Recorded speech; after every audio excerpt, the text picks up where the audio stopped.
कोई नहीं आया वहाँ पे 1.5 घंटा।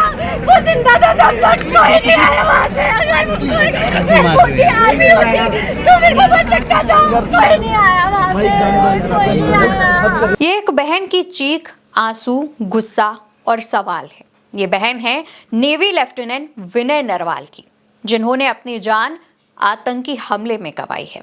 नेवी लेफ्टिनेंट विनय नरवाल, जिनकी जान आतंकी हमले में गई। पहलगाम में हुए आतंकी हमले में जो 28 लोगों की मौत हुई है, उनमें से एक विनय नरवाल भी हैं। उनका शव जब उनके घर पहुंचा तो उनकी बहन, उनके परिवार का रो रो कर बुरा हाल है।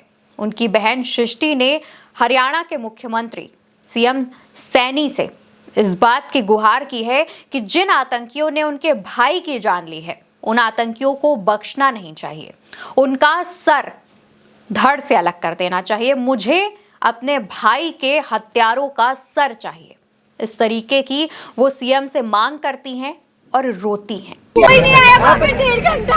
वो जिंदा था तब तक कोई नहीं आया वहाँ पे। अगर कोई आर्मी होती तो फिर वो बच सकता था। कोई नहीं आया वहाँ पे, कोई नहीं आया। दोस्तों, नेवी लेफ्टिनेंट विनय नरवाल अपनी पत्नी हिमांशी के साथ छुट्टियां मनाने के लिए पहलगाम गए हुए थे। जब ये आतंकी हमला हुआ, उसमें विनय नरवाल को गोली मार दी गई। आतंकियों ने उनसे उनका धर्म पूछा और उसके बाद उन्हें गोली मार दी, जिससे उनकी मौत हो गई। लेकिन दूसरी तरफ विनय नरवाल की बहन सृष्टि का कहना है कि विनय नरवाल करीब 1.5 से 2 घंटे तक जिंदा था।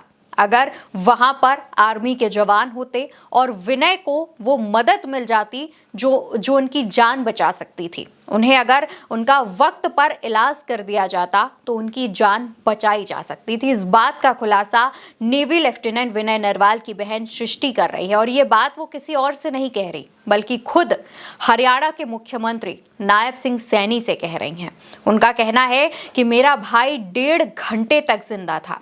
उनके इस बयान के सामने आने के बाद सवाल ये उठने शुरू हो गए हैं कि क्या वाकई में कई ऐसे लोग भी वहां पर थे जो गंभीर रूप से जख्मी थे, लेकिन अगर उन्हें वक्त पर इलाज मिल जाता, वक्त पर लोग उन्हें बचाने पहुंच जाते, तो जो मृतकों का आंकड़ा 28 तक है वो कम रहता, 28 लोगों की मौत ना होती। इसके बाद एक सवाल, एक नई बहस सोशल मीडिया पर देखने को मिल रही है।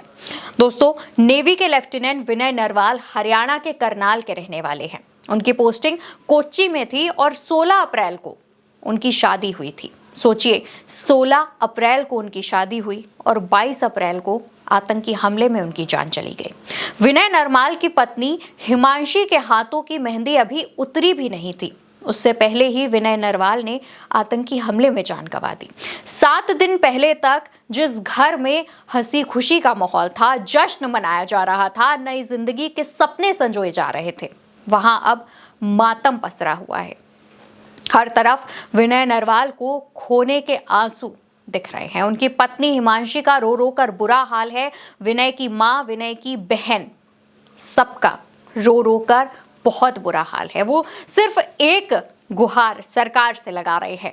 उनका कहना है कि आतंकियों को कड़ी से कड़ी सजा दी जानी चाहिए। विनय नरवाल की बहन तो यहां तक मांग करती हैं कि उनके भाई के हत्यारों का सर काट देना चाहिए, और वो सर वो खुद कहती हैं कि मेरे भाई के हत्यारों का सर धड़ से अलग कर देना चाहिए। और लगातार वो ये मांग हरियाणा के मुख्यमंत्री नायब सिंह सैनी से कर रही हैं। हरियाणा के मुख्यमंत्री नायब सिंह सैनी विनय नरवाल के अंतिम संस्कार के दौरान पहुंचे हुए थे। उन्होंने विनय नरवाल की रोती हुई बहन को यह भी कहा कि आप चिंता मत कीजिए, सरकार एक्शन ले रही है और आतंकियों को जल्द से जल्द पकड़कर उन्हें सजा दी जाएगी, आपको न्याय जरूर मिलेगा। हालांकि इस आतंकी हमले में 28 लोगों की मौत हुई है, 17 लोग घायल बताए जा रहे हैं। जिन जिन लोगों ने इस आतंकी हमले में जान गंवाई है, उनके परिजनों की आप बीती सुनकर आपके भी आंखों में आंसू आ जाएंगे। लगातार ऐसे खुलासे हो रहे हैं, लगातार ऐसे वीडियोस जो हैं वो सोशल मीडिया पर सामने आ रहे हैं। अब विनय नरवाल की बहन सृष्टि का जब ये वीडियो सामने आया, उसके बाद सवाल ये खड़े उठने शुरू हो गए कि वाकई में क्या अगर 1.5 से 2 घंटे तक वहां पर कोई नहीं पहुंचा था, आर्मी नहीं पहुंची थी, अगर वो पहुंच जाती तो कई लोगों की जान बचाई जा सकती थी। इसको लेकर के तमाम थ्योरीज भी सामने आ रही हैं, कई मीडिया रिपोर्ट्स में अलग अलग दावे भी किए जा रहे हैं। सरकार की तरफ से अभी भी इस पर कोई ऑफिशियल स्टेटमेंट नहीं आया कि कैसे आतंकी घुसे, क्योंकि सोशल मीडिया पर और तमाम जगहों पर सरकार से ये सवाल पूछे जा रहे हैं कि क्या सुरक्षा एजेंसियां फेल हो गई थी, क्या इंटेलिजेंस फेल हो गया था। इसको लेकर लगातार सवाल उठाए जा रहे हैं, जिस पर सरकार की तरफ से कोई भी ऑफिशियल स्टेटमेंट जारी नहीं किया गया है। फिलहाल उम्मीद जताई जा रही है कि 5 कड़े फैसलों के बाद सरकार कोई एक्शन ले सकती है। देखना होगा कि आगे सरकार इस मामले पर क्या एक्शन लेती है। इस आतंकी हमले को लेकर के पाकिस्तान को क्या सबक सिखाती है, आतंकियों को क्या सबक सिखाती है। फिलहाल विनय नरवाल की बहन की इस बात पर आप क्या सोचते हैं, कमेंट बॉक्स में बताइएगा और वीडियो को ज्यादा से ज्यादा लोगों तक पहुंचाइएगा।